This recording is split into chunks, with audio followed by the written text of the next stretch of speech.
Good evening, students. Doctor Rakesh Singh from KSIS academy Patna. आज का शीर्षक है Bihar special 67th BPSC PT test series test 16 section B यानी Bihar special. दो तीन बातें कहना चाहेंगे। पहला कि इस टेस्ट 16 सेक्शन बी यानी बिहार स्पेशल का आपके पास आंसर की है, लेकिन आंसर की से ज़्यादा महत्वपूर्ण है कि हम लोग इसके डिस्कशन में पार्टिसिपेट करें। कारण दो महत्वपूर्ण हैं। There are two important reasons why we should participate in the discussion of the test series. पहला बात कि बीपीएससी पीटी में आपका ई ऑप्शन है और E option none of these, इनमें से कोई भी नहीं हो सकता तो बहुत आसान है। लेकिन एक से अधिक विकल्प में आपको जानना चाहिए कि कौन कौन सा एक से अधिक विकल्प है जो कि आंसर की में नहीं मिलता है, डिस्कशन में ही मिलेगा। तो पहला कारण है कि हमारे पास ई ऑप्शन है, इसलिए डिस्कशन में पार्टिसिपेट करना अति आवश्यक है। दूसरा कारण यह है कि क्वेश्चन आंसर के डिस्कशन के दौरान हम लोग बहुत सारे तथ्य और बहुत सारे नए कॉन्सेप्ट अवधारणा की बात करते हैं जो कि भविष्य में एक क्वेश्चन का निर्माण कर सकती है। तो जब तक आप पूर्ण रूप से डिस्कशन में 100% पार्टिसिपेट नहीं करेंगे तब तक आपका जो एक्सरसाइज है, आपका जो प्रैक्टिस है वो पूर्ण नहीं होगा। आज हम लोग बिहार स्पेशल पे डिस्कशन करेंगे और टॉपिक है वैदिक काल में बिहार। कहने का मतलब है कि आर्य भारत में उत्तरी पश्चिम छोर से भारत में प्रवेश किए। They entered India through the Hindu Kush mountains and the first place they reached was north west India, यानी वर्तमान पाकिस्तान, पंजाब, हरियाणा से होते हुए पश्चिमी उत्तर प्रदेश, फिर मध्य उत्तर प्रदेश और हिमालय के नीचे नीचे बिहार में वो लोग विदेह राज्य में पहली बार पहुंचे। तो कह सकते हैं कि बिहार का आर्यनीकरण, the Aryanisation of Bihar was later, वो उत्तर वैदिक काल में हुआ। और इससे पूर्व बिहार की संस्कृति, बिहार का राजनीतिकरण, बिहार का धार्मिक आस्था क्या था, उस पर आज हम लोग चर्चा करेंगे। आर्य लोग बिहार को, मगध को हे दृष्टि से देखते थे क्योंकि वो आर्यों का आगमन वहां बाद में हुआ। लेकिन तो भी आधुनिक बिहार में बहुत सारे ऐसे क्षेत्र थे जैसे कि मिथिला, अपने संस्कृति के लिए, अपने विद्या के लिए, इनका उल्लेख रामायण और महाभारत में भी है। तो आज हम लोग चर्चा करेंगे। शुरू का 4-5 क्वेश्चन आपका वेदांग पे है, वेद से वो संबंधित है, और उसके बाद हम लोग बिहार में आर्यों के आगमन से पूर्व बिहार के बारे में क्या लोग सोचते थे और बिहार में हकीकत में क्या था, बिहार की धार्मिक व्यवस्था क्या थी, क्या विश्वास था, क्या परंपरा था, आज हम लोग उसी पे चर्चा करेंगे। So welcome students. आज हम लोग 67th BPSC PT का टेस्ट 16 यानी बिहार स्पेशल सेक्शन बी पे चर्चा करेंगे। और पहले क्वेश्चन के चर्चा चालू करने से पहले हम लोग एक इस मैप को देखिए। 1800 ईसा पूर्व में, 1800 BC में कह सकते हैं कि मैच्योर्ड हड़प्पा सभ्यता, परिपक्व हड़प्पा सभ्यता की पतन हुई। और उसी समय ऐसा कहा जाता है कि इस हिंदुकुश पर्वत के दर्रे से होते हुए आर्य का आगमन भारत में हुआ। और जैसा कि आप देख सकते हैं, पहले ये उत्तर पश्चिम भारत में आए, पंजाब, हरियाणा, सरस्वती नदी की घाटी, कुरु पंचाल का क्षेत्र में इस संस्कृति का केंद्र रहा, गढ़ रहा।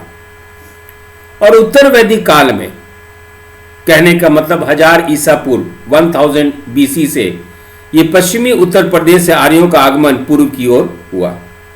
और ये जो पूर्व की ओर हुआ, ये हिमालय के नीचे नीचे ये पूर्व की ओर चलते गए।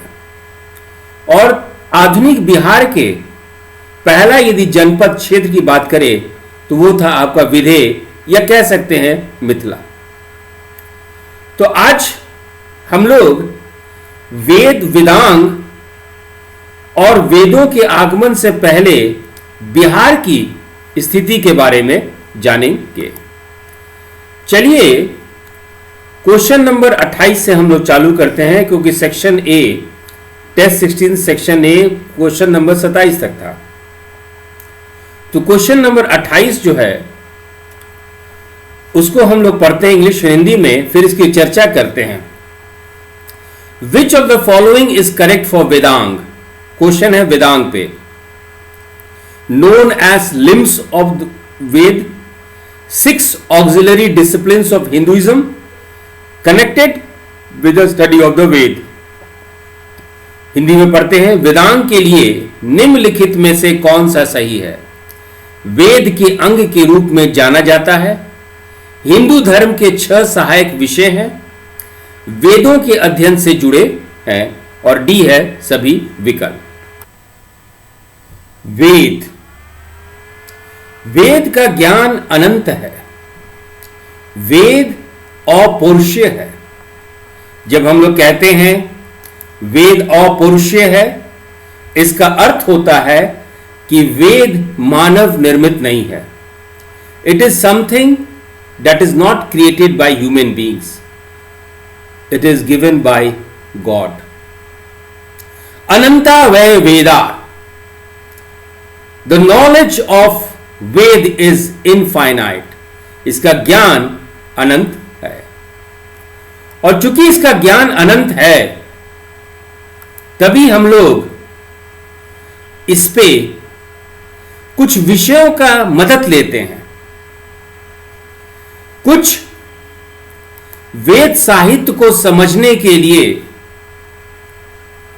हम लोग फिर से एक नए साहित्य का मदद लेते हैं, और इस वेद साहित्य को समझने का जो साहित्य है उसको हम लोग वेदांग कहते हैं। महर्षि वेदांग के ज्ञान को व्यक्तित्व का रूप दिए हैं। व्यक्तित्व का रूप दिए हैं का अर्थ है कि वेदांग को, वेदांग का अर्थ है वेदों का अंग, वेद का अंग, और वेद को अंग को समझने के लिए उसको भी 6 भाग में बांटा गया है। वेदांग यानी वेद का अंग, ऑर्गन्स ऑफ वेद। यदि वेद शरीर है तो उसके 6 अंग हैं, जिसको मिला के हम लोग कहते हैं वेदांग। और इसीलिए हमारे महर्षि वेदांग को एक व्यक्तित्व से संबोधित किए हैं, जिसको हम लोग वेद पुरुष कहते हैं। Our maharshi has given a personality cult to this knowledgeable treasure of knowledge, and this personality is known as Ved Purush। और इस वेदांग में जो मिलकर वेद पुरुष बनाते हैं, यानी वेदांग जिसको समझ के हम लोग मुख्य वेद को समझेंगे, ऋग्वेद को समझेंगे, यजुर्वेद को समझेंगे, समवेद को समझेंगे, अथर्ववेद को समझेंगे, तभी समझ पाएंगे जब हम लोग वेदांग को समझेंगे। वेदांग वेद पुरुष, और इस वेद पुरुष के 6 अंग हैं। There are 6 auxiliary disciplines of Veda Purusha और वेदांग। पहला है शिक्षा, दूसरा है कल्प, तीसरा है व्याकरण, चौथा है निरुक्त, पांचवा है ज्योतिष और छठा है छंद। अब देखिए, we have given means our culture, हमारी संस्कृति महर्षियों द्वारा इस वेदांग को वेद पुरुष यानी एक व्यक्ति विशेष से संबोधित किया गया है। तो ये है आपके वेद पुरुष। शिक्षा इनका नाक है। Shiksha is one of the Vedanga and it is taken as nose of Veda Purusha. Kalpa दूसरा वेदांग, कल्प को हस्त हैंड ऑफ वेद पुरुष। तीसरा व्याकरण, व्याकरण को कहा गया है वेद पुरुष का मुख, माउथ ऑफ वेद पुरुष। आपका चौथा Nirukta, Nirukta has been taken as ear of Veda Purusha, Veda पुरुष का यह कान है। पांचवा ज्योतिष, वेद पुरुष के ये आंख हैं, आईज ऑफ वेद पुरुष। और छठा छंद, जो कि वेद पुरुष के पैर हैं, फुट ऑफ वेद पुरुष। तो ये 6 अंग हैं जिसको मिला के हम लोग वेदांग कहते हैं। तो वेद पुरुष स्वरूप वेदांग में 6 अंग हैं और वो है शिक्षा, कल्प, व्याकरण, निरुक्त, ज्योतिष और छंद। चलिए एक एक करके हम लोग डिस्कशन करते हैं। सबसे पहला जो हमारा वेदांग है वो है आपका शिक्षा। सबसे पहला, the first Vedang is your शिक्षा। इसको घ्राणम बोला गया, घ्राणम यानी नाक। हमारे जीवन के लिए, जिंदगी के लिए श्वास लेना बहुत ही जरूरी है। हमारी प्राण हमारे श्वास लेने पे, it depends upon our breathing capability. तो जिस तरह नाक हमारा सांस लेना, breathing is important for our existence, our life, उसी तरह शिक्षा का महत्व वेदांग में है। शिक्षा हमारी प्राण स्वरूप शिक्षा पर वेदांग निर्भर है। सही शिक्षा, सही तरीके से समझ, सही तरीके से प्रोनाउंसिएशन, उच्चारण पे ही हम लोग वेद में दिए गए मंत्र, उसके अनुष्ठान को समझ सकेंगे। दूसरा है जो वेदांग है वो है आपका कल्प। कल्प यानी इसको वेद पुरुष के हाथ कहा गया है, हस्त कहा गया है। कल्प में अनुष्ठान दिए गए हैं। बच्चे का जन्म, विवाह, मृत्यु के समय जो भी आपके संस्कार होते हैं, what ever the ceremonies associated with the birth of a child, marriage of a person, death of a person, everything has been given in kalp. हमारे जीवन में 4 आश्रम होते हैं, 4 चरण होते हैं। There are 4 stages of life. पहला है ब्रह्मचर्य विद्यार्थी जीवन, स्टूडेंट लाइफ। सेकंड है गृहस्थ। तीसरा है वानप्रस्थ, रिटायर्ड लाइफ, सेवानिवृत्त जीवन। और चौथा है संन्यास। इस हस्त, वेद पुरुष के हस्त यानी कल्प में चारों आश्रम से संबंधित अनुष्ठानों का जिक्र है कि किस तरह अपने जीवन को सफल बनाने के लिए आप कौन कौन सा अनुष्ठान आप पालन करेंगे। All the ceremonies associated with the 4 stage of life are enumerated in Kalpa. और कल्प से ही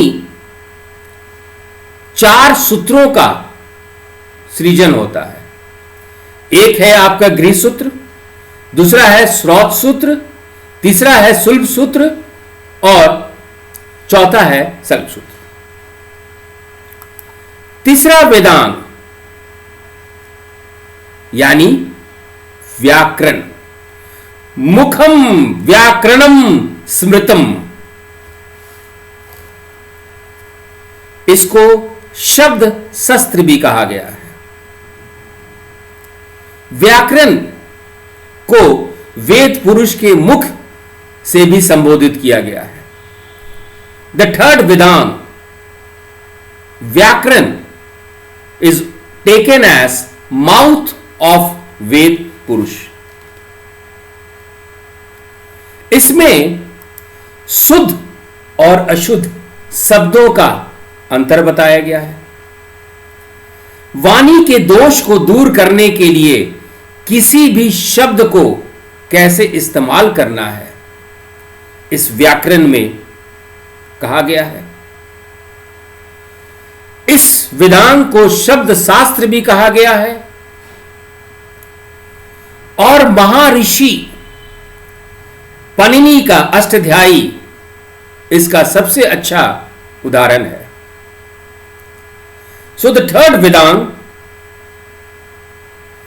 इज योर व्याकरण, माउथ ऑफ द वेद। सब शास्त्रों शिव जी से इसकी उत्पत्ति होती है, लेकिन सबसे अच्छा उदाहरण हम लोग को शब्द शास्त्र या व्याकरण वेदांग का हम लोग को पनिनी का अष्टाध्यायी मिलता है। पनिनी के अष्टाध्यायी के अलावा 2 और टीका है, जिसमें जो है हम लोग को व्याकरण पे पनिनी के अष्टाध्यायी पे ही वो टीका आप कह सकते हैं। सो पनिनी का अष्टाध्यायी व्याकरण वेदांग का एक सबसे स्पष्ट हम लोग को उदाहरण मिलता है। पनिनी के अष्टाध्यायी के बाद we have a great commentary on Ashtadhyayi, और वो है महाभाष्य। वो है आपका महाभाष्य। महाभाष्य है पाणिनि के अष्टाध्यायी का महान टीका है। It is a great commentary. और तीसरा हम लोग उदाहरण ले सकते हैं कात्यायन का।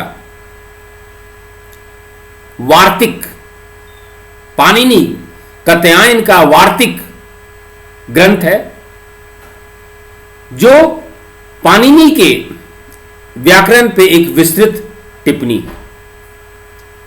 बच्चों, ये सब पॉइंट्स आपके नोट्स में होना चाहिए कि व्याकरण वेदांग में 3 उदाहरण मिलते हैं। पनिनी के अष्टाध्यायी, फिर उस पे महाभाष्य पतंजलि का, फिर कात्यायन का आपका वर्तिका, ये भी एक विस्तृत टिप्पणी है, सब पनिनी के अष्टाध्यायी पे ही है।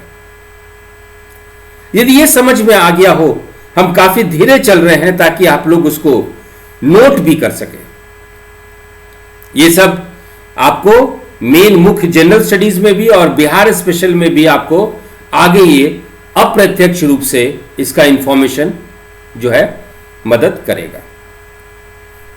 तो चलिए अब हम लोग चौथे वेदांग पे चलते हैं।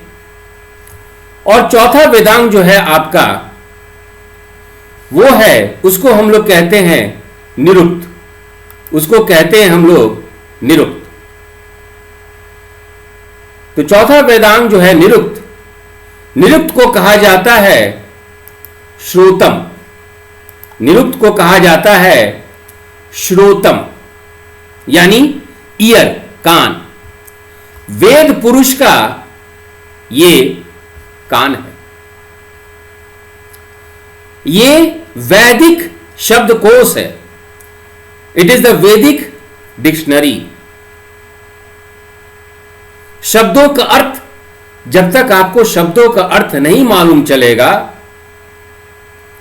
आप कैसे मंत्र को, अनुष्ठान को समझेंगे।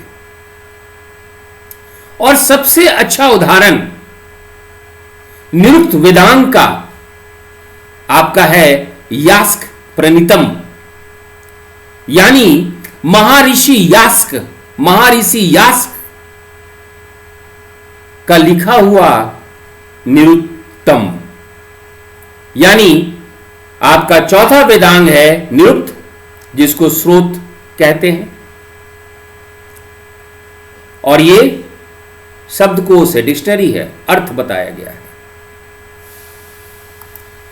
चलते हैं हम लोग पांचवें वेदांग पे।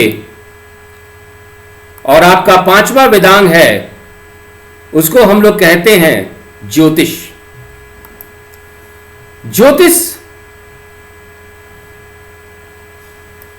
वेदांग जाने से पहले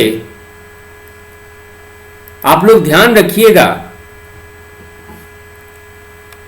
कि ज्योतिष को हम लोग एक विज्ञान के रूप में, एक साइंस के रूप में लेते हैं। पांचवा वेदांग ज्योतिष है, जिसको वेद पुरुष के चक्षु कहा गया है, आंखें कही गई है। और ये ज्योतिष को आप इंग्लिश में एस्ट्रोनॉमी साइंस कहिए, हिंदी में खगोलीय विज्ञान कहिए, क्योंकि इस ग्रह को, जो खगोल विज्ञान में आप ब्रह्मांड में, आकाश में जो ग्रहों का मूवमेंट, उनका आवागमन, उनका घूर्णन, उनके बीच की दूरी के आधार पर यह तय किया जाता है कि कौन सा समय कौन से अनुष्ठान के लिए सही है। और ये सब बातें, ये सारी बातें वेदांग के पांचवें वेदांग में, ज्योतिष में ये कही गई है। ये एक मैथमेटिकल कैलकुलेशन है, ये गणितज्ञ कैलकुलेशन है। गणित के हिसाब पे इसका कैलकुलेशन किया जाता है। इसमें 9 ग्रह, 27 नक्षत्र, 27 नक्षत्र, 12 भाव और 12 राशि के आधार पर कैलकुलेट किया जाता है कि कौन से अनुष्ठान के लिए, शादी के लिए, होली के लिए, दिवाली के लिए, दशहरा के लिए, छठ के लिए, दिया जलाने के लिए कौन सा समय सही है। सो ज्योतिष is the fifth Vedang. It is the eye of वेद पुरुष। और इसमें हम लोग साइंस और मैथमेटिक्स की मदद लेते हैं। और इसी मैथमेटिक्स के आधार पर ज्योतिष में बहुत महत्वपूर्ण महर्षि हुए हैं। उसको 2 जनरेशन में, 2 चरण में आप भारत में डिवाइड कर सकते हैं। पहला है, पहले चरण में गर्ग, नारद और पराशर, इन ऋषि मुनियों का नाम सुने होंगे कि पहले आपके गर्ग हुआ करते थे नारद मुनि और पराशर, और दूसरे चरण में आप ही के बिहार से एक है वराहमिहिर, आर्यभट्ट, ये आपके जो है ज्योतिष शास्त्र के विद्वान का उदाहरण है। अंतिम जो छंद है, छठा छंद, वो है अंतिम वेदांग, द लास्ट वेदांग, वो है छंद, जिसको वेद पुरुष का पैर कहा जाता है। It is known as feet of Veda Purusha. देखिए कैसे पूरा शरीर पैर पे आश्रित है। वेद का ज्ञान हम लोगों को कैसे मिला? वेद का ज्ञान ऋषियों को शब्द और ध्वनि के आधार पर मिला। ये जो आप चार वेद देख रहे हैं, ऋग्वेद, यजुर्वेद, अथर्ववेद और सामवेद, ऋषियों ने इसको सुना किस रूप में? किस रूप में सुना? शब्दों के रूप में सुना, भगवान से, ध्वनि के रूप में सुना भगवान से, इसलिए इनको श्रुति ग्रंथ कहा जाता है। और इस श्रुति ग्रंथ में ध्वनि, म्यूजिक, शब्द, वर्ड्स बिकम्स वेरी इंपॉर्टेंट। तो छंद का काम क्या है? ये उच्चारण का महत्व बताते हैं कि जब वैदिक मंत्र हो रहा है तो उसकी ध्वनि कैसी होनी चाहिए, उस समय शब्द का उच्चारण कैसे होना चाहिए, ध्वनि और शब्द पे ये महत्व देते हैं। ये वेद के ज्ञान का सुरक्षा कवच है। They protect the knowledge of Veda, क्योंकि श्रुति का ही परंपरा है। भगवान से, प्रभु से ऋषि मुनि सुने, ऋषि मुनि अपने शिष्य को ये वेद के ज्ञान को दिए, और इसीलिए छंद छठा वेदांग, जिसको हम लोग वेद पुरुष के पैर या फुट भी कहते हैं, ये हम लोगों को मंत्रों की ध्वनि, कौन से मंत्र में कौन सी ध्वनि और कैसे शब्द का उच्चारण करें, यह बताता है, ताकि यह एक सुरक्षा कवच की तरह इस ज्ञान का आधार बने। तो यह है आपके वेदांग, यानी 6 वेदों का ऑक्सिलरी डिसिप्लिन, सहायक विषय, जिसके द्वारा हम लोग वेद को समझते हैं। आशा है बच्चों आपको वेदांग का अर्थ काफी डिटेल में समझ में आ गया हो। अब इसी के आधार पे हम लोग अगला 4-5 क्वेश्चन बनाते हैं। सो बच्चों, क्वेश्चन नंबर 28 में हम लोग वापस चलते हैं। Which of the following is correct for Vedang? अभी तक जो हम लोग 25 मिनट का डिस्कशन किए, known as limbs of the Veda, correct है। 6 auxiliary disciplines of the Hinduism, सही है। And connected with the study of Veda, ये भी सही है। तो क्वेश्चन नंबर 28 का D all the options. Vedang के लिए निम्नलिखित में से कौन सा सही है? वेद के अंग के रूप में जाना जाता है, इसीलिए वेदांग कहा जाता है।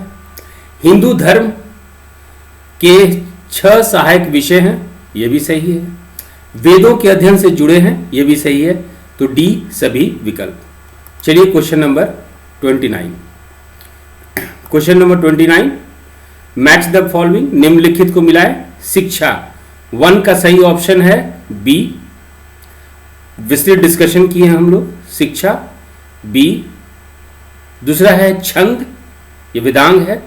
छंद जो है 2 का सही ऑप्शन है सी। तीसरा है व्याकरण, और व्याकरण का सही ऑप्शन है ए।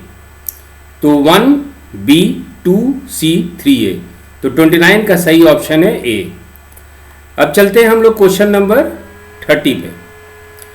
ये भी 3 बाकी वेदांग पे है। निरुक्त, निरुक्त मतलब वेद पुरुष का कान, एटिमोलॉजी। तो 1 का है बी। कल्प 2 का है सी।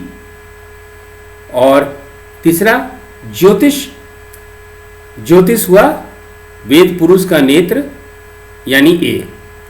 तो क्वेश्चन नंबर 30 का भी सही ऑप्शन है ए। क्वेश्चन नंबर 31 पे चलते हैं। Which Upanishad mentions Vedanga as an integral part of the Brahmanas. हम लोग पढ़ें कि वेद जो है वेदांग वेद का अंग है, इसलिए नाम है वेदांग। क्वेश्चन है कि किस उपनिषद में वेदांगों का ब्राह्मणों के अभिन्न अंग के रूप में उल्लेख है। मैंने इसको वेदांग तो है, वेद का अंग तो है, लेकिन ब्राह्मण के अंतर्गत इसको आप जानिए। तो किस उपनिषद में इस बात का उल्लेख है, किस उपनिषद में वेदांगों का ब्राह्मणों के एक अभिन्न अंग के रूप में उल्लेख है। हम लोग थोड़ा डिस्कशन किए हैं। अब हम लोग बात करते हैं किस उपनिषद में यह बात कहा गया है कि ब्राह्मण का एक अंग के रूप में आप वेदांग को जानिए। तो सही ऑप्शन है बृहद अरण्यक उपनिषद। तो क्वेश्चन नंबर 31 का सही ऑप्शन है डी, बृहद अरण्यक उपनिषद। क्वेश्चन नंबर 32 हम लोग चलते हैं। ये भी वेदांग से संबंधित है और इसका भी हम लोग डिस्कशन कर चुके हैं। विच वेदांग गेव राइज टू धर्म सूत्र। किस वेदांग ने धर्म सूत्रों को जन्म दिया। तो हम लोग अनुष्ठान की बात किए थे कि 4 अवस्था होती है लाइफ में, 4 स्टेजेस ऑफ लाइफ, 4 आश्रम होते हैं। तो इसी से एक गृहस्थ आश्रम, और गृहस्थ आश्रम से ही निकला है आपका गृह सूत्र। और धर्म से संबंधित अनुष्ठान यानी धर्म सूत्र भी कल्प से ही निकला है। तो किस वेदांग ने धर्म सूत्रों को जन्म दिया? हमारे डिस्कशन के अनुसार कल्प में। तो 32 का सही ऑप्शन है ए। अब चलते हैं हम लोग वेद का नॉलेज, क्योंकि वेद पे हम लोग पहले भी टेस्ट में डिस्कशन कर चुके हैं। अब हम लोग चलते हैं जरा बिहार के पृष्ठभूमि में देखते हैं। याद रखिएगा इस टेस्ट का जो नोट्स है, हिंदी मीडियम वाले बच्चों को हिस्ट्री नोट्स पार्ट 1 में दे चुका गया है और इंग्लिश मीडियम बच्चों को हिस्ट्री नोट्स पार्ट 3 में दिया गया है वेद पे नोट्स। तो इंग्लिश मीडियम और हिंदी मीडियम दोनों बच्चों को वेद पे नोट्स मिल चुका है। अब आपको बिहार का जो हम लोग डिस्कशन करेंगे उसको सप्लीमेंट के रूप में इसमें आप मिला लीजिए। तो चलिए question number 33 which among the following refer to Magadha and Anga as a land of malarial fever. निम्नलिखित में से किसने मगध और अंग को मलेरिया ज्वर की भूमि के रूप में संदर्भित किया है? हम लोग पहले ये बात कर चुके हैं कि चूंकि बिहार में आर्यों का आगमन बाद में हुआ था, तो पूर्व में जो आर्यों के आगमन से पहले जो लोग रहते थे उनको आर्य लोग या वैदिक लोग कह लीजिए बहुत ही हे दृष्टि से, they used to see the people of Magadha specially with lot of contempt, क्योंकि गया को तो एक तीर्थ स्थान के रूप में शुरू से माना गया है। मिथिला हम लोग आगे डिस्कशन करेंगे कि वो एक विद्या का केंद्र भी था, काफ़ी पढ़े लिखे विद्वान वहाँ आते थे। तो खास करके मगध और अंग को जरा हे दृष्टि से देखा जाता था। इसी पे क्वेश्चन है। तो अथर्ववेद में ये बात कहा गया है कि जो पूर्व में कबीला रहते हैं, ट्राइब्स लिविंग द ईस्ट,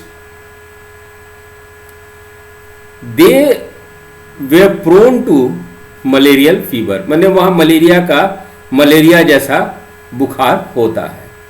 तो which among the following refer to Magadha and Anga as a land of malarial fever? तो 33 का सही ऑप्शन है डी, अथर्ववेद। निम्नलिखित में से किसने मगध और अंग को मलेरिया ज्वर की भूमि के रूप में संदर्भित किया, तो वो है आपका डी, अथर्ववेद। Question number 34। देखिए, मगध में, अंग में गैर आर्य लोग रहते थे, नॉन आर्यंस रहते थे, और इनका भाषा आर्यों से अलग था। तो इसी अलग भाषा के कारण जो भ्रम पैदा हुआ, उसी पे ये क्वेश्चन नंबर 34 है। Question number 34, which among the following refer to the people of Vanga and Magadha as birds? निम्नलिखित में से कौन वंग और मगध के लोगों को पंक्षियों के रूप में संदर्भित करते थे? पंक्षियों के रूप में से संदर्भित करते थे कि आर्य को गैर आर्यों की भाषा समझ में नहीं आती थी। तो ऐतरेय अरण्यक में ये बात कही गई है कि वंग और मगध के लोग चिड़ियों की तरह बात करते थे। तो क्वेश्चन नंबर 34 का सही ऑप्शन है B, Aitareya Aranyak. Question number 34 का सही आंसर है बी, ऐतरेय अरण्यक, जिसमें कहा गया है कि वंग और मगध के लोग पंक्षियों की तरह बातें करते थे। 34 का B. Question number 35, what was the seat of the Vedic culture during the period of 800 to 600 BC? 800 से 600 ईसा पूर्व अवधि के दौरान वैदिक संस्कृति की केंद्र क्या थी? देखिए, उत्तर वैदिक काल में ये लोग हरियाणा यानी कुरु पंचाल का क्षेत्र, कुरु आपके ऋग्वेद में भी था और पंचाल का क्षेत्र आपका उत्तर वैदिक काल में भी उसका महत्व बढ़ने लगा। तो पुराना जो श्रावस्ती घाटी है, उसी को उत्तर वैदिक काल के का कहिए विद्या का, संस्कृति का केंद्र माना गया है। ये देखिए, ये है आपका दिल्ली, ये है करनाल और ये है हिसार, ये है आपका हरियाणा में। और आप देखिएगा कि ये जो नदी है, ये नदी इस तरह से होते हुए हिसार हरियाणा से होते हुए या यमुना नदी की तरफ बढ़ रही है। यहाँ से ये देखिए, ये नदी है ना, हिसार होते हुए यमुना नदी के तरफ बढ़ रही है और दिल्ली आपका ये है। यही है आपका श्रावस्ती घाटी, श्रावस्ती वैली। तो क्वेश्चन नंबर 35, 800 से 600 BC ईसा पूर्व अवधि के दौरान वैदिक संस्कृति की केंद्र क्या थी? तो वो था आपका सरस्वती घाटी। तो क्वेश्चन नंबर 35 का सही ऑप्शन है सरस्वती वैली। क्वेश्चन नंबर 35 का सही ऑप्शन है B. Question number 36, Yajnavalkya belong to which royal court? Yajnavalkya किस शाही दरबार के थे? तो वो थे मिथिला के, यानी क्वेश्चन नंबर 36 का सही ऑप्शन है मिथिला। अब जा सुनिए, बृहदारण्यक उपनिषद में मिथिला के राजा जनक के बारे में उल्लेख है। बहुत बड़े विद्वान थे और एक बहुत बड़ा यज्ञ किए, बहुत बड़ा great sacrifice, he performed a great sacrifice, और बोले कि हम एक जो है फिलोसॉफिकल डिबेट रखेंगे, है ना, दार्शनिक एक बहस रखेंगे, और जो जीतेगा उसको हम लोग 1000 जो है गाय उपहार स्वरूप गिफ्ट के रूप में देंगे। तो कहा जाता है कि दूर दूर से कुरु पंचाल से भी काफ़ी विद्वान आए थे और याज्ञवल्क्य को ये ऑनर मिला, ये गिफ्ट मिला, ये फर्स्ट प्राइज मिल गया। एनीवे 36 का सही ऑप्शन है ए, और हम लोग चर्चा को आगे बढ़ाते हैं। Uddalaka Aruni belong to which royal court? Uddalaka Aruni किस शाही दरबार के थे? अभी हम लोग जो बात किए हैं कि राजा जनक के दरबार में एक दार्शनिक बहस हुई और काफी लोग आए थे, बहुत सारे बड़े बड़े विद्वान आए थे। तो कुरु पंचाल क्षेत्र से आपके उदलक अरुणी भी आए थे। तो 37 का सही ऑप्शन है कुरु पंचाल। उदलक अरुणी कुरु पंचाल शाही दरबार के थे। तो 37 का बी और सी यानी ई, इसीलिए बोले हैं कि डिस्कशन इंपॉर्टेंट है। 38 हम लोग वही बात कर रहे हैं राजा जनक के शाही दरबार में उस फिलोसफिकल डिबेट के बारे में। और उसी पे अगला question number 38 Gargi Vachaknavi याद रखिएगा, belong to which royal court. Gargi Vachaknavi किस शाही दरबार के थे? अब देखिए, ये हैं आपके वाचकनवी गार्गी, ये हैं स्लाइड देखिए। एक प्राचीन भारतीय दार्शनिक थी गार्गी वाचकनवी है ना, वी यानी फीमेल महिला। गार्गी वाचकनवी एक प्राचीन भारतीय दार्शनिक थी, बहुत बड़ी वेद की व्याख्या करता थी, ब्रह्म विद्या का ज्ञान था।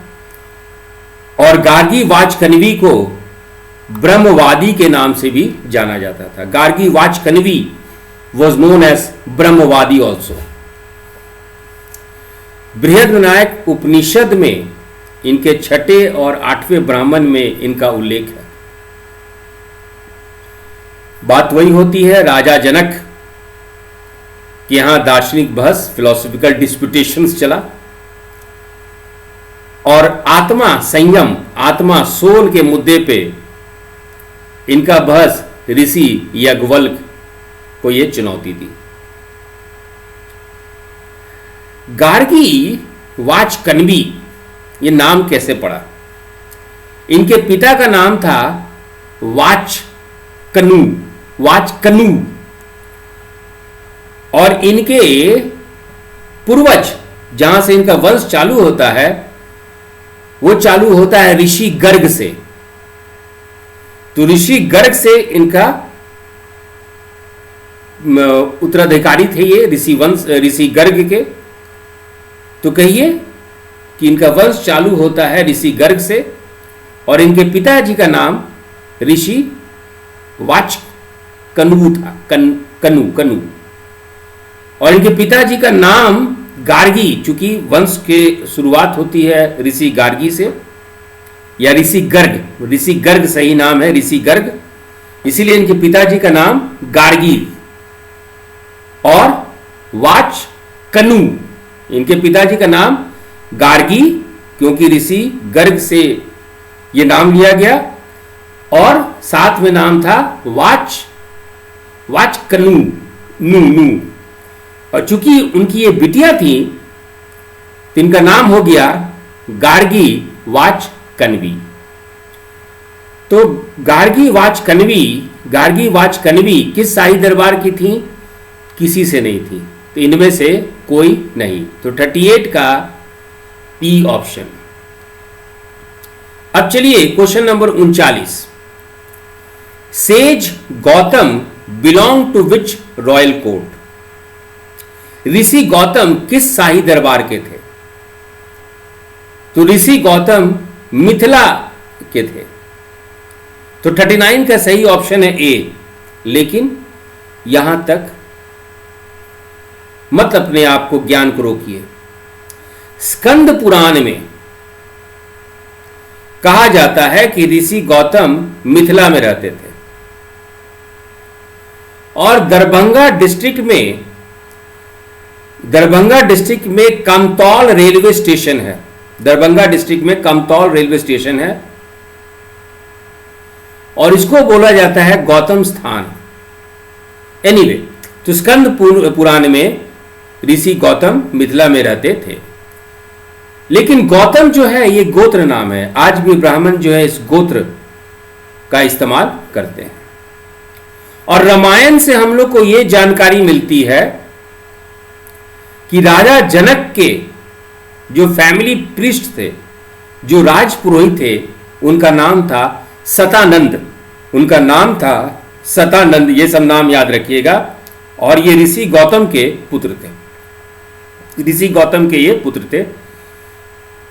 रामायण से, फ्रॉम रामायण हम लोग को इस बात का पता चलता है, we come across an illustration that Shatananda who was the son of rishi Gautam was the family priest of king Janak. Ramayana से हम लोग इस बात का उल्लेख मिलता है कि राजा जनक के राज पुरोहित का नाम सदानंद था, जो ऋषि गौतम के पुत्र थे। और याद रखिएगा, गौतम जो है एक गोत्र नाम भी है। चलिए question number 40। As per reference in Markandeya Purana, which king subdued the evil minded Naga? Markandeya Purana के अनुसार किस राजा ने दुष्ट दिमाग वाले नागाओं को अपने अधीन कर लिया? देखिए, कहा जाता है कि वैशाली में जो है, जब ऋषि मुनि देवता को भोग लगाते थे, ऑफरिंग्स करते थे अग्नि देवता को खास करके, तो नाग जो हैं वो काफी उनके भोग को जो है अशुद्ध कर देते थे। तो वैशाली के राजा थे मरुत। ये मरुत ही नागाओं को अपने अधीन करके सही कर दिए। तो question number 40, as per reference in Markandeya Purana, which king subdued the evil minded Nagas? सही ऑप्शन है ए, मरुत ऑफ वैशाली। मार्कंडे पुराण के अनुसार किस राजा ने दुष्ट दिमाग वाले नागाओं को अपने अधीन कर लिया? तो 40 का सही ऑप्शन है ए, वैशाली के Marut. Question number 41, according to Purana, who were responsible for the introduction of Vedic religion in Anga and Magadh? देखिए, अब चालू होता है मगध और अंग क्षेत्र का आर्यकरण, एरेनाइजेशन ऑफ मगध एंड अंग रीजन। कहने का मतलब कि मिथिला में तो आर्य थे ही, अब मगध और अंग में आर्यों का आगमन कैसे हुआ? तो पुराण के अनुसार अंग और मगध में वैदिक धर्म की शुरुआत के लिए ऋषि अंगिरास को माना जाता है। महाभारत में भी अंगिरास पुरोहितों को, पूरे मगध देश को ब्राह्मणाइजेशन कराने का, ब्राह्मण परंपरा में परिवर्तन करने का श्रेय दिया जाता है। तो क्वेश्चन नंबर 41 सही ऑप्शन है अंगी रास या अंगिरस ऋषि या पृष्ठ। क्वेश्चन नंबर 42, हम लोग फिर से बिहार की पृष्ठभूमि में चलते हैं। Which of the following gods are mentioned in Digha Nikaya? Digha निकाय में निम्नलिखित में से किस देवता का उल्लेख है? सोम का भी उल्लेख है, वरुण का भी उल्लेख है, और आप देख रहे हैं एक देवता का नाम वेनु। वेनु जो है विष्णु भगवान के लिए, विष्णु देवता के लिए इस्तेमाल किया गया है। तो 42 का सही ऑप्शन है डी, ऑल द ऑप्शंस, सभी विकल्प। और 42 से ही संबंधित आपका अगला क्वेश्चन है 43, which of the following gods are mentioned in Digha Nikaya? Digha निकाय में निम्नलिखित में से किस देवता का उल्लेख है? यम का भी उल्लेख है, प्रजापति का भी उल्लेख है, और इंद्र का भी उल्लेख है, सभी विकल्प। 43 का सही ऑप्शन है डी, सभी विकल्प। 44, who is the most important Hindu deity mentioned in Digha Nikaya? Digha निकाय में वर्णित सबसे महत्वपूर्ण हिंदू देवता कौन है? तो गार्जियन ऑफ द 4 क्वार्टर्स, दिक्पाल। तो 44 का सही ऑप्शन है ए, दिक्पाल। 44 का सही ऑप्शन है ए, दिक्पाल। चलते हैं question number 45, who is the most frequently mentioned in the Buddhist text? बौद्ध साहित्य में सबसे अधिक बार उल्लेखित देवता कौन है? तो वो है आपके इंद्र, वो है आपके इंद्र। 45 का सही ऑप्शन है ए। Question number 46, Sakra, Vasava and Magadh are reference to which God? Sakra, वासव और माघव, हम लोग जो दिघ निकाय में ये नाम पढ़ते हैं, सकरा, वासव और माघव, जो बताया जाता है कि ये they are paying respect to Gautam Buddha, कहा जाता है सकरा, वासव और माघव किस भगवान के संदर्भ हैं? तो ये इंद्र देवता का अलग अलग नाम है। तो दिग निकाय में इंद्र को सकरा भी बोला गया है, वासव भी बोला गया है, माधव भी बोला गया है। तो 46 का सही ऑप्शन है D, all the options. 47, in Buddhist literature who is the father of goddesses Shri Lakshmi? बौद्ध साहित्य में देवी श्री के पिता कौन है? तो बौद्ध साहित्य में देवी श्री के पिता इंद्र को ही माना गया है, जैसे कि बौद्ध साहित्य के अनुसार। तो 47 का सही ऑप्शन है सी, 47 का सही ऑप्शन है सी।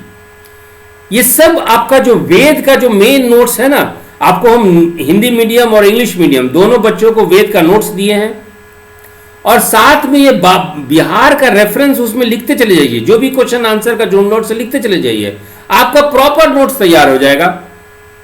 और देखिएगा आपको डायरेक्टली और इनडायरेक्टली दोनों तरीके से एग्जाम में कितना हेल्प करेगा।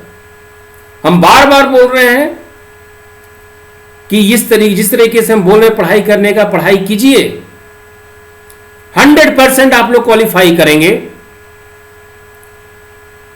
आज इंडिया सेमीफाइनल्स में नहीं पहुंचा तो हम लोग विश्लेषण कर रहे हैं क्या क्या कमजोरी रह गई।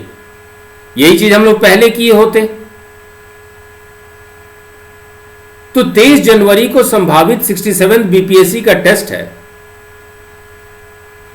तो बाद में विश्लेषण करने से अच्छा है ना कि पहले से हम लोग अपने कमजोरियों को ठीक कर दें।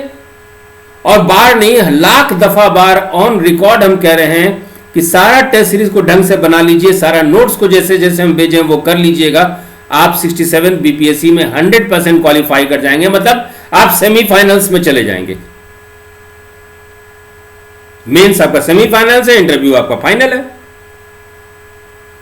तो मेन है कि वो 4 बेस्ट में आप आ जाइए। चलिए question number 48, in Mahabharata which place is described as the abode of the serpents? Abode मतलब निवास स्थान। महाभारत में किस स्थान को नागों के निवास के रूप में वर्णित किया गया है? तो वो है मगध की राजधानी राजगीर। तो राजगीर को महाभारत में नागों के निवास के रूप में वर्णित किया गया, नाग सांप। सो 48 का सही ऑप्शन है ए, Rajgir. 49, which place in Bihar has yielded evidence of snake god Mani Nag in the early centuries of the Christian era? Bihar के किस स्थान पर ईसाई युग के शुरुआती सदियों में नागमणि मणि नागा के प्रमाण मिले हैं? नागमणि मणि नागा के प्रमाण मिले हैं। तो राजगीर में एक जगह है, याद रखिएगा, राजगीर में एक जगह है जिसका नाम है मनियर माथा। और मनियर माथा में ही नागमणि मणि नागा के प्रमाण मिले हैं। तो question number 49, which place in Bihar has yielded evidence of snake god Mani Naga in the early centuries of the Christian era? तो बिहार के किस स्थान पे ईसाई युग के शुरुआती सदियों में नागमणि मणि नागा के प्रमाण मिले हैं? तो आंसर है ए, मनियर माथा, जो कि राजगीर में स्थित है। तो 49 का सही ऑप्शन है मनियर माथा। ये है मनियर माथा जिसके प्रमाण मिले हैं। चलिए question number 50, where in Bihar do we have evidence of naga worship in the 3rd and 2nd century BC? यहां मिट्टी के बहुत नाग की मूर्ति मिले हैं। बिहार में हमारे पास 3री और 2री शताब्दी ईसा पूर्व में कहां से नाग पूजा के सबूत मिले हैं? नाग पूजा के सबूत के रूप में ब्रैकेट में दिया गया, हम बड़ी संख्या में टेराकोटा नाग पाए हैं, ये मिट्टियों के नाग की मूर्ति पाए हैं। तो वो जगह है वैशाली और कुम्हरार। तो 50 का सही ऑप्शन है ए, 50 का सही ऑप्शन है बी, यानी सही ऑप्शन है ई। तो फिर question number 50, A is the correct option, B is the correct option and thus E is the correct option. Question number 51, where we do not find evidence of snake worship? Rigveda में हम लोगों को जो है किसी भी तरीके का उल्लेख नहीं है नाग पूजा का। हड़प्पा संस्कृति में है। क्वेश्चन है वी डू नॉट फाइंड। और एक और पॉइंट लिख लीजिएगा कि लिखित साक्ष्य के रूप में नाग पूजा का, लिखित साक्ष्य के रूप में नाग पूजा का सबसे पहला उल्लेख हम लोग को तैत्तिरीय संहिता में मिला है। The earliest literary evidence for snake worship has been found in Taittiriya Samhita. Otherwise Rigveda में नाग पूजा की बात नहीं कही गई है। हड़प्पा संस्कृति में नाग पूजा का हम लोग को स्वरूप मिला, लेकिन लिखित नहीं मिला। एनीवे, क्वेश्चन है नो एविडेंस, कोई प्रमाण, नाग पूजा का कोई प्रमाण। तो सही ऑप्शन है 51 का ऋग्वेद, लेकिन तैत्तिरीय संहिता का महत्व याद रखिएगा। Question number 52, which of the following was the popular religion of Bihar during वैदिक टाइम। कहने का मतलब आर्यों के आगमन से पहले और बाद में भी कौन कौन सा पूजा जो है यहां पे महत्व रखता था। ऑप्शन में स्नेक वर्शिप, नाग पूजा भी था। दूसरा यक्ष वर्शिप, यक्ष पूजा, डेमी गॉड, अर्ध देवता हैं यक्ष, इनकी पूजा बिहार में मिलती है। बिहार में नाग पूजा और यक्ष पूजा आर्यों के आगमन से पहले था, याद रखिएगा। तो वैदिक काल में बिहार का लोकप्रिय धर्म निम्नलिखित में से कौन सा था। तो नाग पूजा और यक्ष पूजा, ए और बी। गृह सूत्र में भी हम लोग को यक्ष के बारे में पहली बार उल्लेख मिलता है। पहला उल्लेख, लिखित उल्लेख यक्ष के बारे में, क्लास ऑफ डेमी गॉड्स, हम लोग को गृह सूत्र में मिलता है। तो 52 का सही ऑप्शन है ए, 52 का सही ऑप्शन है बी, यानी कि ई। सो क्वेश्चन नंबर 52, नाग पूजा और यक्ष पूजा, ये सही ऑप्शन है, ए और बी। तो चलिए इसके साथ ही टेस्ट 16B पूर्ण होता है, कंप्लीट होता है। ढंग से सुनिए, ढंग से नोट्स बनाइए। कोई भी डाउट हो व्हाट्सएप पे आप मैसेज कर दीजिए। I am there with you. Thank you.